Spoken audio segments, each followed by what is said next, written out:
The puck drops on the NHL playoffs Saturday, and Don Buster's Sports Memo has a great deal for you. Don is coming off a great April of NHL with over 75% ROI, and you can get every playoff play for only $149. You'll also get a coupon for $100 off any 30-day or longer package he has. Get this deal now and enjoy the NHL playoffs with Don Buster Sports.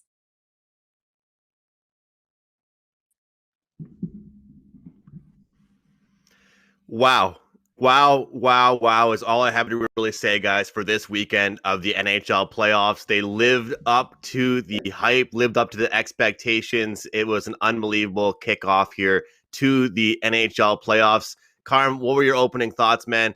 It has been a crazy start. We saw like 3 straight overtimes to start off the playoffs.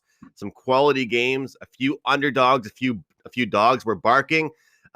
We have some games today, but let's talk about a little bit of yesterday, and then we'll jump in to what games we're touching on today. Yeah, I thought the wow, because you looked at the guest list and saw it's just me on the show with you today, and you're all excited. I'm happy about that. But yeah, it's one hell of a weekend of NHL. 4 games, 4 round 1 game ones, and all 4 of them were just absolutely exciting from start to finish. The Saturday game, I had no action on it, but I was hoping for the Bruins because I have a series price on the Bruins, and we saw obviously a goalie go down, and we'll talk about that a little later on in the show. And then Sunday's games, everything from the Vegas game in OT to the Pittsburgh game, to the Tampa, Florida, which was probably, Andrew, because we were going back and forth in a message. That Tampa game was quite possibly the best game of the weekend. I know that Terry's probably saying it's the Vegas Minnesota game, but it was the Florida game. My God, if all those games in that series are like this, or all the games across all the series are like this, we're in for a bunch of fun in the first round of the playoffs. It was unbelievable, Carm, and I'm a big fan of doing the series bets. So sometimes I'll just pass on a game and make a few side wagers, and that's what happened with me for 2 of the games yesterday. And one of the games was the Vegas Golden Knights versus Minnesota game. And Carm, it's hard to hit props when a game finishes 1-0. It's really hard to hit any prop bets. But I bounced back pretty well. The following game, pretty easy to hit props when you see a game as high scoring as the Florida and Tampa game was. So kind of 2 sides of the prop world there. You see a 1-0 game, unless you have all unders, not really the best game for props. But I think it goes to show you can really appreciate a great hockey game, even though it's just 1-0. And that's what that Vegas game showed us. Lots of great goaltending. But today, obviously, our 3 games, Carm, we're going to touch on all of them, look at them from a different perspective. At the end of the show, we'll touch on a few props and give our best bets for the show. It is $9 Monday at both websites, guys. Every single play, 3%, 4%, or 5% plays are listed as just $9. So Bruins, Capitals, Nashville, Carolina Hurricanes, and the St. Louis Blues and the Avalanche will be the order we will go in. Of course, the Bruins, Capitals is game 2. Washington leads that series 1-0. And Carm, you mentioned kind of what the storyline was. Craig Anderson comes into play, and you would have expected them to just fire everything that they could at him.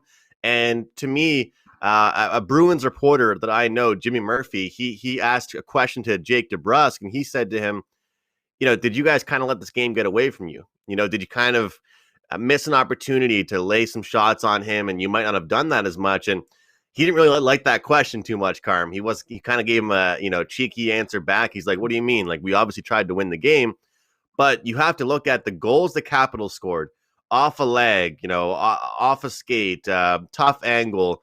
Tuukka Rask played amazing. I think it's a missed opportunity for the Boston Bruins.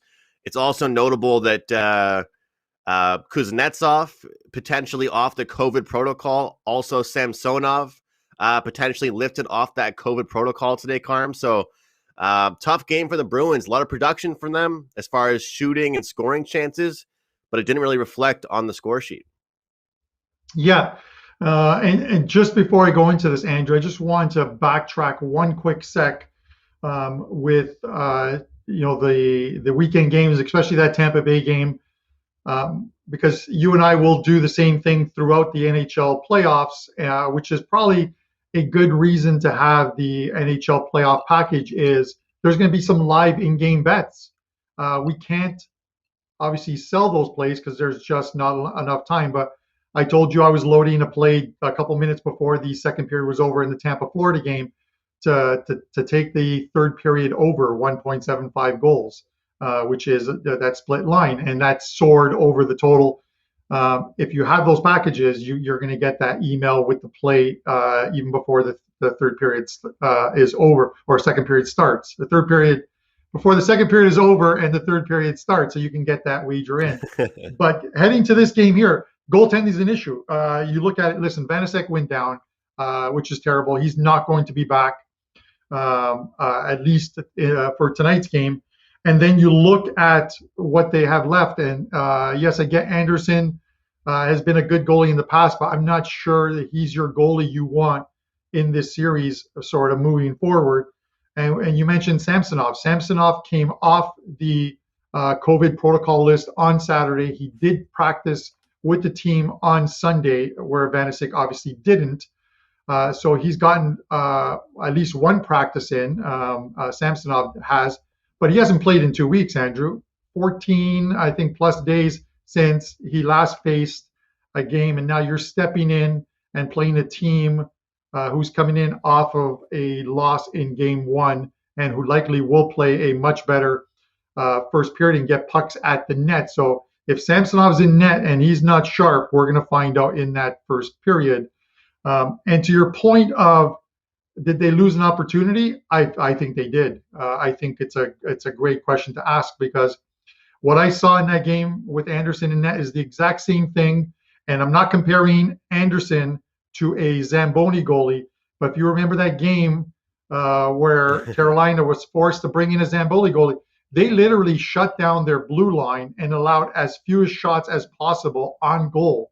So with that reduced workload, you can be not mediocre, but you can be subpar in net and still win the game. So with that said, you have to expect the Bruins are going to get a lot more pucks at the net, make it a little uncomfortable for whoever is in goal tonight for the Capitals. And Carm, I think that, one thing to look at it as well for the Capitals, and I know that you like the Bruins to win the series. I liked them to win that game, the first game. But one thing to look at, I mean, the menace to society, everyone's favorite hockey player to hate on, gets the opening goal. Tom Wilson goes out there and scores the first goal of the Stanley Cup playoffs. The reason why I mentioned that is we didn't really see too many highlights of Alexander Ovechkin. We didn't see a lot of highlights from that top line. And we also didn't see too many highlight plays from Brad Marchand or Patrice Bergeron. David Pastrnak, he got like 4 or 5 shots, but, those were early in the game, didn't actually result into anything. You kind of have to think, did the Washington Capitals win the depth battle? Because I kind of gave that in my write-ups. I gave the edge there to the Boston Bruins, with Krejci now having a line mate with Taylor Hall. With the third liners, I just felt like the Bruins could edge that out. But it seemed to me right now, I'll touch on this late in the show, but I'm going to be looking at a couple of those key guys for the Bruins to get involved tonight. Yeah, listen, both teams, Andrew, did a great job of neutralizing the best players on the other team. Any of the highlights or that we saw Ovechkin during that game was him either throwing his body around and throwing some checks, or him getting cross-checked in the corner, because he clearly got under the Bruins' skin as well too. I'm not entirely sure the Washington Capitals want to get into a complete physical battle with the Bruins, because it's one that the longer the series goes, it is going to turn out better for the Boston Bruins if this is a physical series. Washington has a lot of skilled players on that team. That's the type of series they're going to want to have. So with that said, if you like the Bruins, even down one game, they are plus money now to win this series, and it's going to be a long 7-game series. So you can get the Bruins at about plus 110 right now at some of those books, like in the States, DraftKings or FanDuel. So it's tonight's game. Bruins win tonight, and that line now shifts to about Bruins minus 140, minus 150 to win the series because they now have home ice and are even at 1. So if you like the Bruins tonight, you might want to take the series price. Great call there, Kyle. I wanted to mention that as well. I actually locked that in with the clients. It's so great because not only can you give out series bets prior to the start of these series, but you can also look at them in game. You have that now with Pittsburgh as well. A lot of opportunities. You have that with the Vegas Golden Knights as well. Let's move on here, guys. I also like the Bruins to get the job done, just for the record. I am on the Bruins tonight. I think the price is reasonable, and I think a lot of people are complaining about the price, Carm, by saying it's a coin flip. But we're getting Bruins minus 135. But I think there were a lot of missed opportunities for them, and their star players can come out to play. Our next game, this one, the odds aren't as close, Carm. I'll let you start us off and dive into the first one. Your first thoughts here with the Hurricanes, minus 160. Predators, plus 135. The Predators end the season well. They looked a lot better, but I think the Hurricanes, the much better team, number one seed here.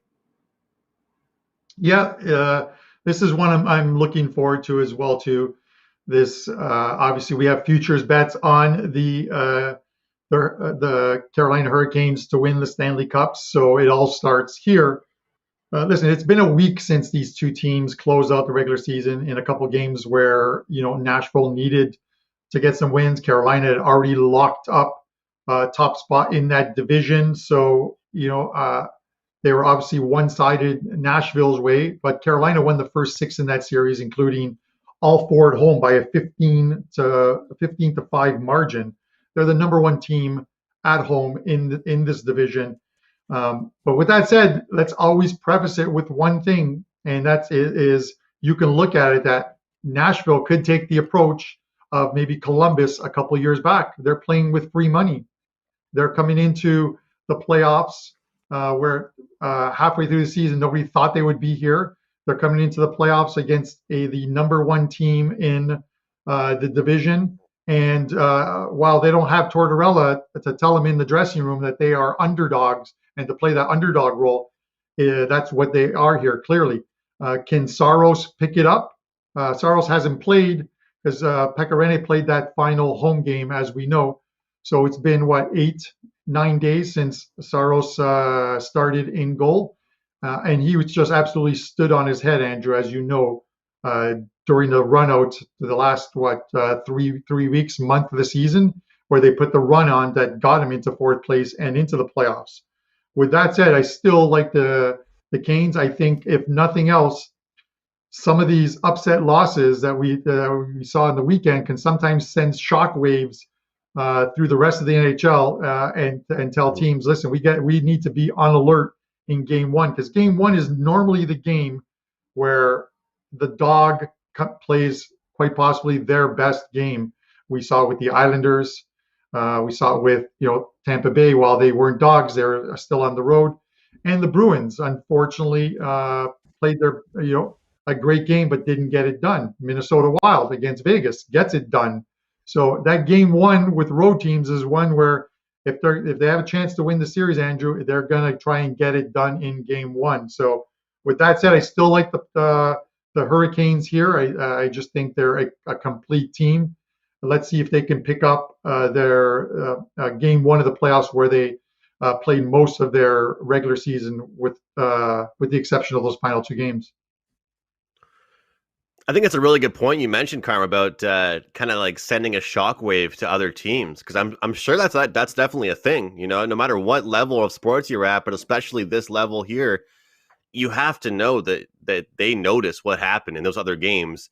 And once the puck drops for your first playoff game, what else happened during the other games in the season, in the regular season, that doesn't matter anymore. All of that stuff is gone. How many goals you average per game, how many points a certain player average per game, it's out the window. We know all the unbelievable stats the Vegas Golden Knights players have, but they didn't do anything. They got shut out. So it goes to show what can really happen. And Carm, interesting enough as well, these two teams played each other, like you said, to finish off the season. Nashville taking both those games, but quite a bit of a rest game, I guess I would say, for the Carolina Hurricanes to close out their season. But one thing I'll say about this Hurricanes team that goes completely untalked about is, we don't really see unbelievable highlights every night, do we, Carm, with this team? I mean, we're not seeing the TSN or the Sports Center top 10 highlight plays with these guys. And when you have guys like Niederreiter,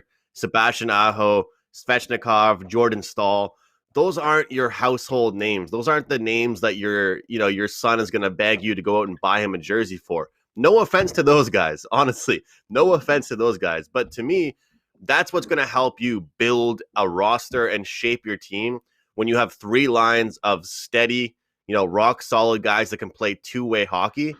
And that's what I see with this Carolina Hurricanes team. I mean, to me, last year, I really liked the Islanders for that kind of same reason. This year, the Hurricanes were the team that I picked because of that reason.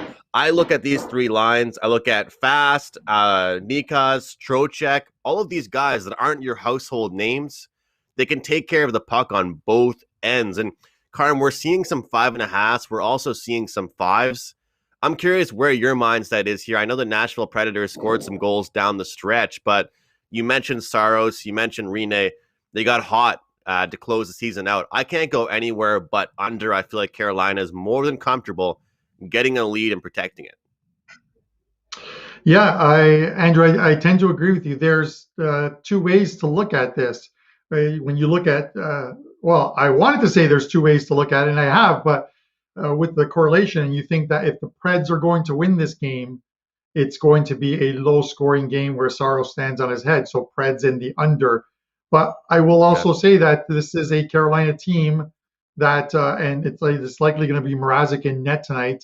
It's unconfirmed at this point here, but I have to think he's in there. That this is a team that completely locked down the Preds at home in all 4 games. The Preds scored 5 goals in 4 games. I know it's the regular season, but this is how good this team is that Carolina has.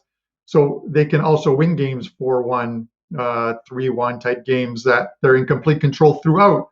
So normally I would say if you're taking the Canes, the easiest way to look at it, or the easy answer out is the Canes are going to blow them out.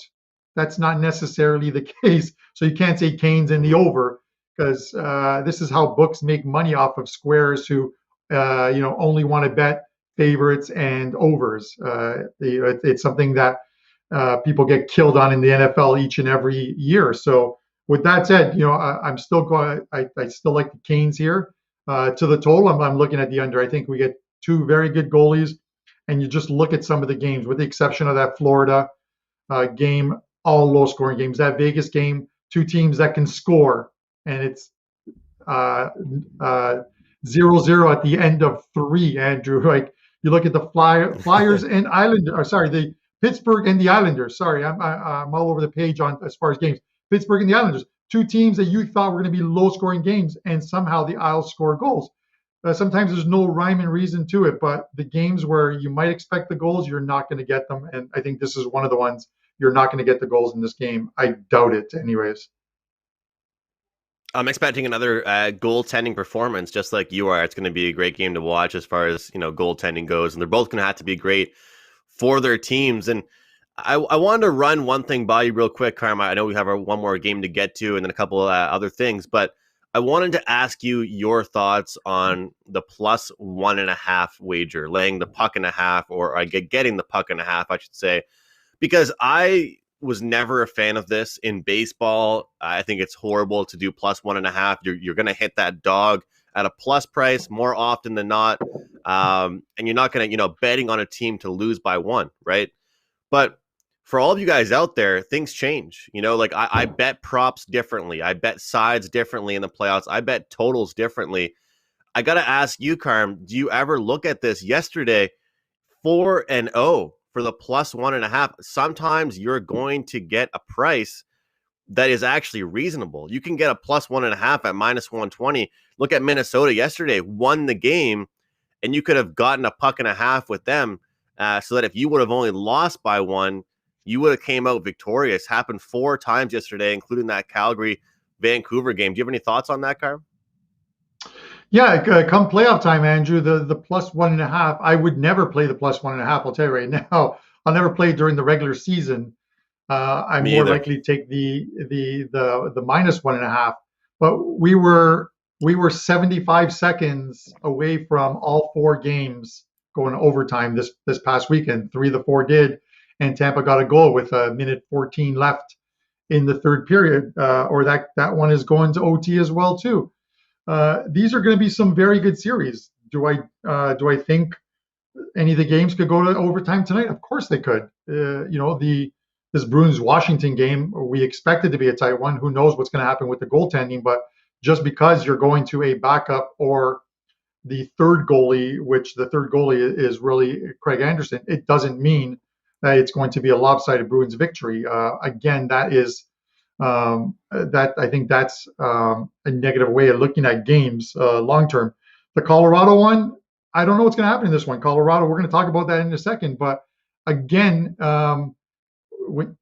once the playoffs start, anything can happen. We see it each and every year. There's a first round upset or 2. So with that said, and Andrew, your Montreal Canadiens did it to the Pittsburgh Penguins last season. So with that said, the +1.5s, I would look at the games that you think are going to be extremely tight and could get to overtime. Those are the ones where you take the +1.5. Awesome. Yeah, I wouldn't bet it in the regular season, but right now, looks like a pretty good bet to make. I want to mention one more thing before we move on. I forgot to mention the Carolina series. If you like the under, guys, don't lay big prices on totals. If some book is offering you a 5 at +110 or 20, but a under 5.5 at like -135, 40, don't risk it and don't lay this juice on totals. It'll be better off taking the 5 at the plus money. And if you don't want to do either of those, take a look at that first period under 1.5 when teams are, getting their feet wet in the playoffs, touching, feeling things out, just getting their skates on the ice for the first time in a couple days. Under 1.5 first period, Carmine, that game is -120. Thought that was a pretty good bet to start that game out. Some great defense and some great goaltending I expect from both those teams. Our barn burner segment here, guys, the Avalanche and the Blues. This was a matchup that was created at the very last moment when the Avalanche took over. They won the President's Trophy. So they are the number 1 seed. Blues are the number 4 seed. But the Blues are healthy, Carm, and they looked a hell of a lot better the final month of the season than they did in the first few months. The total's 5.5. We're going to look at it both from a side and total perspective. Going to be a great series, man. What are your thoughts? Yeah, it is going to be a good series. They had a couple wild games to end the season against the Minnesota Wild, one in which they fell behind 3-0 in the first period and then scored 7 straight to win 7-3. Again, I can't put a lot of stock in those in the last few games of the season when they're meaningless games for either team. With that said, listen, Colorado is I'm happy that they won the division. Because I had a futures bet on them. 22-6 at home, Andrew. 56 goal differential. And you have to go back 17 games to find the last time this team lost in regulation time at home. Over that 17-game stretch, they've won 16 and lost 1 in overtime. They're just a phenomenal team at home. 3-1 this year at home against this Blues team. They lost the first one at the beginning of the season, and then won the next 3. I think one of those games was after losing it wasn't their home opener. It might have been their home opener. They then laid an 8-0 beating on the Blues team. That was the Blues team that had injuries, and you've mentioned they are healthy. You're going to want to check the status of some of these players because I understand it's a playoffs, and we always assume these guys will play. But there's quite a few names that show up, on the injury list for the Blues heading into tonight's game. So everything from Tarasenko to Perron, these are guys you have to look to see if they're even in the lineup tonight. I like the Colorado team. I think that if nothing else, the Wild game yesterday, again, I use the word sending shockwaves, but it's not lost on these players. They're watching games when they're not practicing. They're in tune with what's going on in the NHL playoffs. And with fans back in the arenas, it only helps a team like Colorado as well, too. They're going to know that game 1 is where you want to put St. Louis away. So give me the Avalanche tonight, and I would probably take it in regulation time. We talked about taking the +1.5s. I probably wouldn't take it in this game, because if the Avs win, it's probably going to be, and I think they win, it's probably going to be a crooked scoreline. Yeah, people have been asking, is this a good opportunity here to look at the -1.5 or look at the puck line and stuff or look at the regulation? And I think that this game is an opportunity to do so. And people are also asking us, Carm, how much impact does home ice advantage have this year in the playoffs? Last year, it was a bubble, man. There were no home ice. It was everybody playing on the same surfaces, no fans at all. This year, we do have that. And my answer to some people is going to be this. I think for teams like Colorado, definitely a 1 seed that has such a great record at home, a few players that are still relatively young, comfortable playing there at home, I think it really does impact them. I think the biggest factor to this series that people aren't going to talk about enough is how unbelievable Cale Makar is and the entire blue line staff of the Colorado Avalanche at getting the puck out of their own end. This Avalanche team will spend minimal time in their own end, and the Blues trap won't really work too well against them. Unless the Blues can play really, really physical hockey, they're not going to be carrying the puck in. If you guys watch tonight, I can almost guarantee the Blues will not be playing the style of carry the puck in. They'll be dumping the puck in and looking to absolutely run over a defenseman and try and send that message early that they're going to dump up the puck into the corner on guys like Byram or Makar, one of those guys, Samuel Girard, and hit him and try and send that message. They're going to be aggressive. But the issue is, I think that the talent on the back end for the Avalanche defensively is too strong that I don't think the Blues will be able to maintain possession. That'll be really tough for them. And let's not forget the Avalanche over the past 2 years, they've had a couple missing pieces to their roster. Now I think you look down their roster, they've added Sad. They have Burakovsky. Obviously, he was there last year. I think Nazem Kadri. Guys like that, when I'm betting props, Carm, are guys that I'm looking for. Nathan McKinnon, we all know, is so talented, that top line with Rantanen and Landeskog. But the second and third line is going to be crucial because they're going to get those great matchups. So I'm right there with Carm. I'm looking at the Avalanche in regulation, but I got to say, guys, I'm actually looking at the over in this game. I'm liking the over here, Carm. Any thoughts on the total? Yeah, I think it all depends on how chippy this game gets. If the Blues have to play, and I'm not saying I'm not trying to disrespect the Blues. I just don't think they're going to win this series. For a lot of the reasons that you said, you can shut down that Colorado first line, but they're getting secondary scoring, which is why they've won 16 of the last 17 games at home. And it's not just that first line when they're winning games 6-7-1 at home. With that said, the Blues need to play a completely disciplined game, stay out of the box against this team. They could do it, but I think over the course of this whole series, Andrew, I think, like you said, the cream rises to the top, and Colorado's a better team in this series. The first game could be the one where we see goals in it before they settle down. Maybe that's similar to what we saw in the Tampa-Florida game. When you look at the series price here, it's -455. They're the biggest favorites, I think, in the first round of the playoffs. You can't really lay 455, even if you think they're going to win.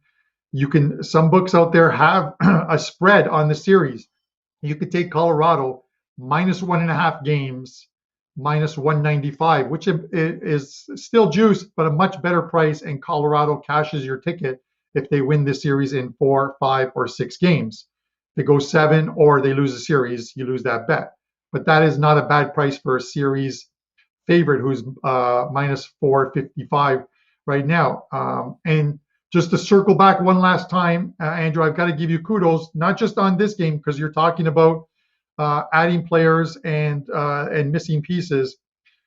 Earlier in the season, you touched on, not early in the season, at the trade deadline, you talked about the New York Islanders adding Kyle Palmieri and how he will turn out to be a good piece of the puzzle for them in the playoffs. Well, hey, 2 goals for Kyle Palmieri yesterday. I appreciate it, Carm. Yeah, he had 2 goals in the entire regular season with the Islanders, and he matches that in his first game of the playoffs. So that was pretty cool to see. We're going to jump into some props. Those are our 3 games, guys. We're going to try and figure out a segment here. Maybe you guys can help us out. Comment below what you guys think our prop segment should be called, but we're going to go with, playoff props or something like that. But I want to hear what you guys have to say in the YouTube section. So comment below what our prop segment should be called. But Carm, welcome aboard, man. You joined me in the prop world yesterday. You cashed a ticket, and you and I cashed that ticket in the first period of the game. Yeah, I gave my clients over 2.5 shots for Barkov, and I think he had 4 at the end of the first period, including a goal. So that one cashed fairly quickly. I'm not really sure how many more you're going to get out of me. I just was looking at the prices. That one really stood out. I liked it. I would rather defer the props to you and Andy Lang, and you've been doing extremely well with them, which is why we need a segment, and we have a segment, which is going to be playoff props with Andrew McInnis. All right, we'll get you in for a few more. I mean, you're 1-0, Carm, so it's hard to argue with the 100% record, especially in the first period, man. It's hard to argue with that record you have. But look, I'm gonna start here with a shot prop, and it's one that, to me, we've seen the price raise a little bit. We've seen the number raised. David Pastrnak over 3.5 shots, -110. You used to see that price be 2.5, or that number 2.5. Then we started to see it move to 3. And now we're starting to see some 3.5s pop up for certain players. And rightfully so, Carm. I mean, Pastrnak could be on the power play for the Bruins and get, 1 or 2 shots alone on that one power play. There are players that shoot and there are players that pass. There are players that have that mentality, that have the green light, that when they get that puck on their stick, they are going to one-time it and they're going to shoot for the goal. There are certain players that make the pass. You look at it with Marner and Matthews. Perfect example. Marner is the setup guy. Matthews is the finisher. In this example here, that's kind of like Bergeron with Pastrnak. And Pastrnak has the green light to take a lot of shots. I'm looking at him to go over 3.5 shots. I feel like it's a great price there. When I look at another one here for an anytime goal scorer, I'm going right back to the so-called perfection line. Of course, we know Bergeron, Pastrnak, and Marchand. You can get Marchand right now plus 188 score. He had an off game, Carm. He didn't look too great. He got a couple shots, but they weren't too great of opportunities. And plus 188, I think his line's going to get a lot of ice time. I feel like he'll be crashing the net. He'll be motivated. He's actually a leader on this team now. So I believe he will get back in the mix. So that's 2 props from 2 guys on the exact same line. Marchand to score plus 188. I have 1 depth scorer for the Colorado Avalanche. I'm going to look at them. We'll get into best bets. I'll throw it back to you, Carm. I want to confirm this price here. Take a look at it. Burakovsky to score at plus 240. That's a great price. These are the props that will, help boost that bankroll. Stay light with the props, guys. Keep it low, 1% of your bankroll, something like that. Burakovsky, though, that's a great price. When you can get into the plus 200s at a depth player like that, plus 240, this is a guy that when everybody's thinking about how great Nathan McKinnon is and how great Rantanen is and how great Landeskog can be, Burakovsky is going to be a hidden secret piece to this team on the depth chart at plus 240. I think he's a great guy to bet on. So those are my props here for today, guys. We got Brad Marchand to score a goal, Pastrnak over 3.5 shots, and Burakovsky to get a goal, plus 240. It's a marathon, guys, not a sprint with these props. I'll have them every day of the week, and we'll try and find some winners for you guys. Those are the 3 for tonight. I'll throw it to Carm for his best bet and any promos he has. I like those. I had to take a screenshot while they were up there, so I make sure I bet those, and I will once we finish with the show. Just a couple quick notes. Anderson is confirmed for Washington tonight as the starter, and Carolina's goalie will be Nedeljkovic. So, and his numbers have been great all season. 15, 5 and 3, 1.90 goals against average, .943 save percentage. So there's a couple of starting goalies that are confirmed as of now. Still no starter confirmed. We know it's Rask for Boston. Still no starters confirmed in the late game. And we don't know who's the starter for Nashville, but it would absolutely floor me if it was anybody but Saros there. So we know it should be him. As far as a couple plays up in NHL for tonight, actually 3 plays up for NHL tonight. Nothing in afternoon soccer because there's really nothing going on, but we will have a big card tomorrow. My show best bet, I'm going back to this Bruins game. I expect the Bruins team that lost the first game to come back tonight, but I'm taking them in the first period. And this is, I'm expecting them to, as I mentioned earlier, a lot more pucks on the net to really test Anderson, to make it uncomfortable in front of that net for any goalie who is in there for Washington. And they just don't want to fall behind in this series, 2-0 heading back to Beantown, because it's not going to turn out well for them. So give me the Bruins in the first period, -120 as the show best bet. All right, Bruins in the first period on the money line, -120 for Carmine, and bounce back mode for the Bruins. My best bet's going to be a goal scoring prop here. I'm going to go with Nathan McKinnon +130 to get on the score sheet here and get a goal. I think it's a good price there. It's not a huge price, guys, but rightfully so. Big time players make big time plays. As they say, it's the first game of the playoffs. He'll be ready to go, and he'll get a lot of ice time out there on the power play. I think he'll find the score sheet at least once tonight. And +130, I'll take that price for McKinnon to score a goal. Still running pretty hot, guys. Last 30 days, $100 bettors are up $8,600, 8,600. So really rolling in the MLB. Looking forward to the NHL playoffs, guys, and we'll try and make some money with these props as well.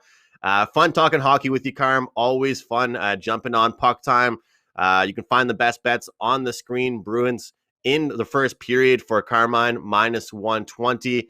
I have Nathan McKinnon to score, like I said, at +130. And Carmine and I will be back tomorrow right here, 11 a.m. Eastern, to recap tonight's games and go over tomorrow's games. For Carmine Bianco, I'm Andrew McInnis. We'll see you guys tomorrow.